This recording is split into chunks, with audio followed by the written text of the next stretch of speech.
Hi, എല്ലാവർക്കും spoken English ക്ലാസ്സിലേക്ക് സ്വാഗതം. നമ്മൾ ഇന്നത്തെ ക്ലാസ് നമ്മുടെ ഈ സ്പോക്കൺ ഇംഗ്ലീഷ് ക്ലാസ്സുകളിൽ ഏറ്റവും പ്രധാനപ്പെട്ട ക്ലാസ്സുകളിൽ ഒന്നാണ് ഇന്നത്തെ ക്ലാസ്.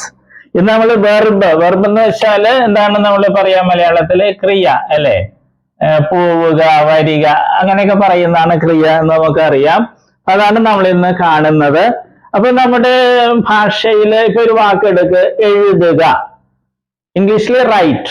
അപ്പൊ എഴുതുക എന്ന് പറഞ്ഞാൽ അതിന് ധാരാളം രൂപങ്ങളുണ്ട്. എഴുതുക എന്ന് ആലോചിച്ച് നോക്കിയേ. എഴുതണം, എഴുതി, എഴുതും, എഴുതുകയാണ്, എഴുതുകയായിരുന്നു, എഴുതണമായിരുന്നു, എഴുതുമായിരുന്നു, എഴുതിയിട്ടുണ്ടാകാം, എഴുതിയിട്ടുണ്ടായിരുന്നു, എഴുതുവാൻ, എഴുതുന്ന, എന്തോരം രൂപങ്ങളാണ്. ഇതിനെല്ലാത്തിനും പേരുകളുണ്ട്. ഇംഗ്ലീഷിൽ ഇതുപോലെ ഉണ്ട്. അപ്പൊ അതിനെല്ലാത്തിനും പേരുകളുണ്ട്. അപ്പൊ നമ്മൾ ഒരു ഫോം നേരത്തെ കണ്ടു, ബേസ് ഫോം കണ്ടു. ബേസ് ഫോം അതിന്റെ അർത്ഥം എന്താണ്? അടിസ്ഥാന രൂപം. അപ്പോ റൈറ്റ് അതിന്റെ ബേസ് ഫോമിന്റെ അർത്ഥം എന്താണ്? എഴുതുക. പിന്നെ മറ്റു രൂപങ്ങൾക്കും പേരുകളുണ്ട്. പക്ഷെ നമ്മൾ മൂന്ന് വേറെ രൂപങ്ങൾ നമ്മൾ സ്കൂളുകളിൽ പഠിച്ചിട്ടുണ്ട്. Present form, past form, past participle form. അപ്പോൾ നമ്മൾ തിരിച്ചു വരികയാണ്. വെർബിന്, ക്രിയയ്ക്ക് ധാരാളം രൂപങ്ങളുണ്ട്. അതിൽ ഏറ്റവും പ്രധാനപ്പെട്ടത് 4 എണ്ണമാണ്. ഏതൊക്കെയാണ്? Base form, present form, past form, past participle form. ഇത് വെച്ചുള്ള കളിയാണ് ഇംഗ്ലീഷ്. ഇംഗ്ലീഷിന്റെ അടിത്തറയെന്ന് ചോദിച്ചാൽ ഈ 4 ഫോംസ് ആണ്. ഇത് ഉപയോഗിച്ചാണ് ഇംഗ്ലീഷ് എല്ലാ ടെൻസും എല്ലാം ഉണ്ടാക്കുന്നത്. ഈ 4 എണ്ണത്തിൽ ഏതെങ്കിലുമൊക്കെ ഉപയോഗിച്ചാണ്. ഇത് നമ്മൾ ഓൾറെഡി കണ്ടു. ഇത് നമ്മൾ സ്കൂളുകളിൽ പഠിച്ചിട്ടുണ്ട്. അപ്പൊ നമ്മൾ അറിഞ്ഞിരിക്കണം. പക്ഷെ ഇവിടെ ഞാൻ കണ്ടിട്ട് കുട്ടികളോട് ചോദിക്കുമ്പോൾ അവര് തെറ്റ് പറയാറുണ്ട്. ഇപ്പൊ പ്രസന്റ് ഫോമില് റൈറ്റ് നോക്കുമ്പോ അവര് പറയും അതിന്റെ അർത്ഥം എഴുതുക. അത് തെറ്റാണ്. പ്രസന്റ് ഫോമിൽ അർത്ഥം എഴുതാറുണ്ട് എന്നാണ് പ്രസന്റ് ഫോമിൽ അർത്ഥം. എഴുതുക എന്നുള്ളത് ബേസ് ഫോമിൽ അർത്ഥമാണ്. ബേസ് ഫോമിൽ അർത്ഥമാണ്. ഇനി പാസ്റ്റ് ഫോമില് എഴുതി, റോട്ട്, എഴുതി. പിന്നെ പാസ്റ്റ് പാർട്ടിസിപ്പിൾ ഫോമിൽ അതിന് പല അർത്ഥങ്ങൾ മാറിക്കൊണ്ടിരിക്കും. അത് നമ്മൾ ഓരോ ക്ലാസ്സിലും കാണുന്നതാണ് പിന്നീട്. ഇനി ഇവിടെ ഒന്ന് ശ്രദ്ധിക്കുക. അപ്പൊ നമ്മള് റൈറ്റ് എന്ന് വെച്ചാൽ ബേസ് ഫോം എഴുതുക. Present form write. ഇവിടെ സിംഗുലറും ഉണ്ട്, സിംഗുലറും ഉണ്ട്. ഇവിടെ സിംഗുലറും ഉണ്ട്. റൈറ്റ് അതിന്റെ സിംഗുലർ റൈറ്റ്സ്. അർത്ഥം തന്നെ എഴുതാറുണ്ടെന്നുള്ളതാണ്. ഇവിടെ നമ്മൾ ഒരു കാര്യം ശ്രദ്ധിക്കണം. നമ്മളിപ്പോ മരം, ട്രീ എന്ന് പറയും. മരങ്ങൾ എന്ന് വെച്ചാല് ഒരു എസ് കൂട്ടിച്ചേർക്കും അല്ലെ? ട്രീസ് എന്ന് പറയുമ്പോൾ പ്ലൂറലായി, മരങ്ങൾ എന്നായി. ബോയ് അതിന്റെ പ്ലൂറല് ബോയ്സ്. നമുക്കറിയാം. Girl, girls. എസ് കൂട്ടുമ്പോൾ പ്ലൂറൽ ആകുന്നു. എന്നാൽ ഇവിടെ എസ് ഒക്കെ വയ്ക്കുമ്പോൾ അത് സിംഗുലർ ആകും വെർബില്. ഇത് പ്രസന്റ് ഫോമില് റൈറ്റും ഉണ്ട്, റൈറ്റ്സും ഉണ്ട്. രണ്ടിന്റെ അർത്ഥം ഒന്ന് തന്നെയാണ്. വ്യത്യാസം എന്താണ്? റൈറ്റ് പ്ലൂറലാണ്, റൈറ്റ്സ് എന്നുള്ളത് സിംഗുലർ ആണ്. പിന്നെ റോട്ട്. അപ്പൊ ഇവിടെ സിംഗുലറും പ്ലൂറലും ഇല്ലേ? ഇംഗ്ലീഷില് എല്ലാത്തിനും ഇത് തന്നെ ഉപയോഗിക്കുന്നത്. റോട്ടിന്റെ അർത്ഥം എന്താണ്? എഴുതി. റിട്ടൺ. പിന്നെ ഇംഗ്ലീഷിൽ നമ്മളൊന്ന് ഓർക്കണം. അപ്പൊ വെർബിന്റെ ഈ 4 ഫോംസ് നമ്മൾ അറിഞ്ഞിരിക്കണം. അല്ലാണ്ട് ഈ ഭാഷ അറിയാൻ പറ്റില്ല. പക്ഷെ ഇത് നമ്മൾ സ്കൂളിൽ പഠിച്ചിട്ടുണ്ട്. നമ്മളിത് 3 പഠിക്കാറുണ്ട് അല്ലെ?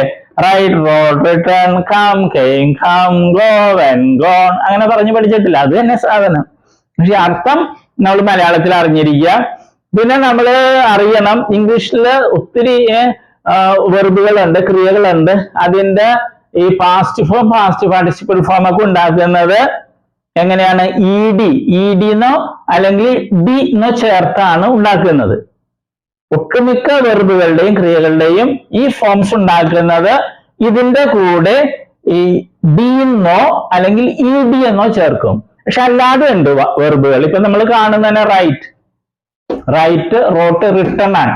റൈറ്റ്, റൈറ്റഡ് എന്നല്ല പറയുന്നത്, വ്യത്യാസമുണ്ട്. അങ്ങനെ കുറെ വെർബുകളുണ്ട് ഇംഗ്ലീഷില്. ചില വെർബ് എല്ലാത്തിലും ഒരുപോലെ ഇരിക്കും. ഉദാഹരണമായിട്ട് cut, cut, cut, cut, cut, cut. അപ്പൊ നമ്മൾ പഠിക്കുമ്പോൾ നമ്മൾ ഇത് 3 പഠിക്കുള്ളൂ. ഇത് 3 പഠിക്കുള്ളൂ. എന്തുകൊണ്ട് അങ്ങനെ പഠിക്കുന്നത്? കാരണം ഇതിന്റെ ഈ ബേസ് ഫോമും പ്രസന്റ് ഫോമില് പ്ലൂരലും ഒരേപോലെ ഇരിക്കുന്നത്. ഒന്നുകൂടി പറഞ്ഞോണ്ട്, ഈ ബേസ് ഫോമിലെ വെർബും പ്രസന്റ് ഫോമിലെ പ്ലൂറൽ വെർബും ഒരേപോലെയാണ് ഇരിക്കുന്നത്. സ്പെല്ലിങ്ങും ഉച്ചാരണവും ഒക്കെ ഒന്നിന്. അർത്ഥം വ്യത്യാസമുണ്ട്. ഇംഗ്ലീഷിൽ ഒരു വെർബ് മാത്രം ഇത് രണ്ടും വ്യത്യാസമുള്ളൂ. അത് വെർബ് ബി എന്നുള്ള വെർബാണ്. പിന്നീട് നമ്മൾ കാണും. ബാക്കി എല്ലാ വെർബുകളുടെയും ഇംഗ്ലീഷിലെ എല്ലാ വെർബുകളുടെയും ബേസ് ഫോമും പ്രസന്റ് ഫോം പ്ലൂറലും ഒരേപോലെയാണ്. അപ്പൊ നമ്മൾ വേറെ പഠിക്കേണ്ട കാര്യമില്ല, അർത്ഥം വ്യത്യാസമുണ്ട്. നമ്മൾ സ്കൂളിൽ ഇത് മൂന്നേ പഠിക്കാറുള്ളൂ സാറിന്, റൈറ്റ്, റോട്ട്, റിട്ടൺ.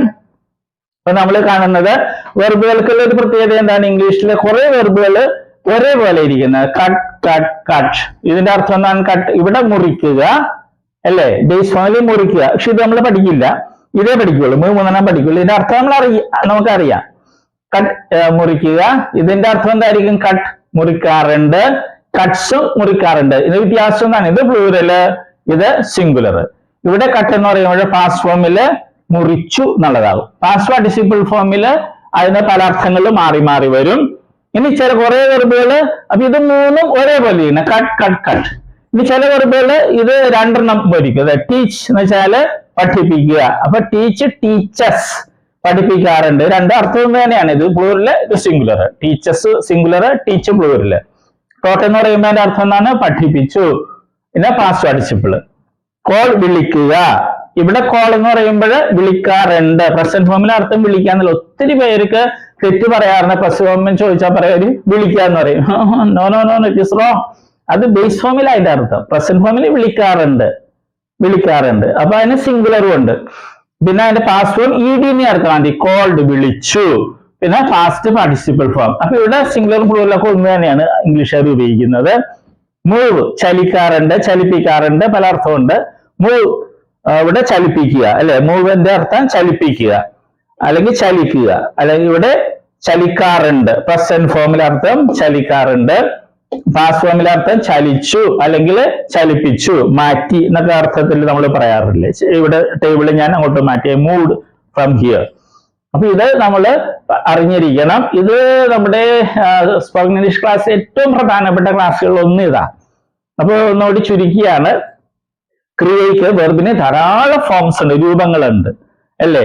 വരിക എന്ന് പറഞ്ഞാൽ വരിക, വന്നു, വരും, വരികയാണ്, വരികയായിരുന്നു, വന്നിട്ടുണ്ടാകും, വരികയായിരുന്നു, വരുമായിരിക്കും, വന്നേക്കാം, അങ്ങനെ ധാരാളം രൂപങ്ങളുണ്ട്. പക്ഷെ അതിൽ 4 എണ്ണമാണ് ഏറ്റവും പ്രധാനപ്പെട്ടത്. ഏതൊക്കെയാണ്? Base form, present form, past form, past participle form.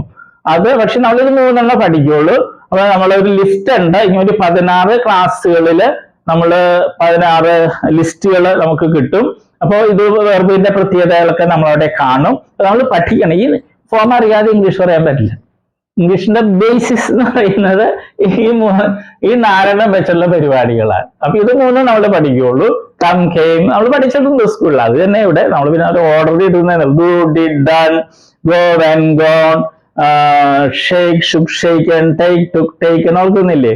Jump, jumped, jumped, walk, walked, walked. അത് ഈ 3 എണ്ണം ഈ പറയുന്നത്. പക്ഷെ അർത്ഥം നമ്മൾ അറിഞ്ഞിരിക്കണം. പിന്നെ എന്താണ് ഈ തമ്മിലുള്ള വ്യത്യാസം നമ്മൾ അറിഞ്ഞിരിക്കണം. അപ്പൊ ഇത് വളരെ പ്രധാനപ്പെട്ട ക്ലാസ് ആണ്. ഇത് നിങ്ങൾ ആവർത്തിച്ച് കേൾക്കുക. നമുക്ക് ലിസ്റ്റ് പിന്നീട് ഓരോ ക്ലാസ്സിലും തരുന്നതാണ്. Okay, all the best.